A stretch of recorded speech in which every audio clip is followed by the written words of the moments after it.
So the question says, four particles, each of mass m, are placed symmetrically on the rim of a disk of mass capital M and radius capital R.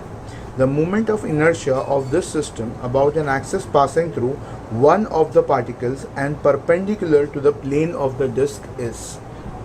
Now practically we can say, consider this as a disk of radius R. Now there are four particles which are placed symmetrically on the disk, which means four ends, or two at each of them at diametrically opposite ends. Now they want us to find the moment of inertia about an axis passing through one of the particles and perpendicular to the plane. So let's consider this particle about which the axis is passing perpendicular to the plane. So it is something like this. This is how the axis is. Now that means we are supposed to find the moment of inertia of four particles plus the disk.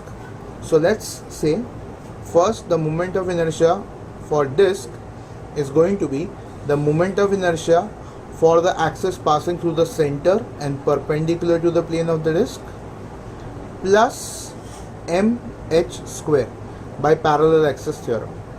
So the moment of inertia for the disk perpendicular to the plane passing through the center, the formula is mr square by 2, and definitely h is going to be r, capital R, so mr square. So this becomes 3 mr square by 2. Now for the particles, we can say it is for first particle, second particle, third particle and fourth particle. So there are four particles, and let's number them as 1, 2, 3 and 4. Now I can say for I1, the distance of the particle from the axis is 0 because the particle lies on the axis itself, and therefore I1 is going to be 0. Now if I talk about I3, it is exactly at the diametrically opposite end. So the distance for that particle is going to be the diameter, which is 2 times the radius, and therefore I3 is going to be m times 2r the whole square, which makes it 4 mr square. For I2 and I4, I can say this is the distance, the perpendicular distance between the particle and the axis. So definitely we need to find that. If we just draw this line, we can get a right angle triangle for both the particles. We can say both these distances are r. Now if we apply Pythagoras theorem, we get this distance as root 2r, and it will be same for both. So I can say the moment of inertia for second particle and the fourth particle is going to be the same. It is going to be m into root 2r the whole square, which makes it 2 mr square.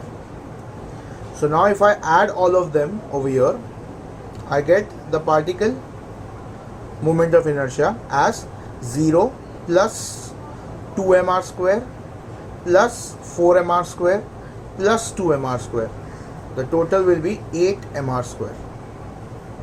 Now basically that means the total moment of inertia is the moment of inertia of the disk plus the particles, which means it is 3 mr square by 2 plus 8 mr square. So if I take r square by 2 common, in the brackets I'll have 3m plus 16m, and that will be the final answer.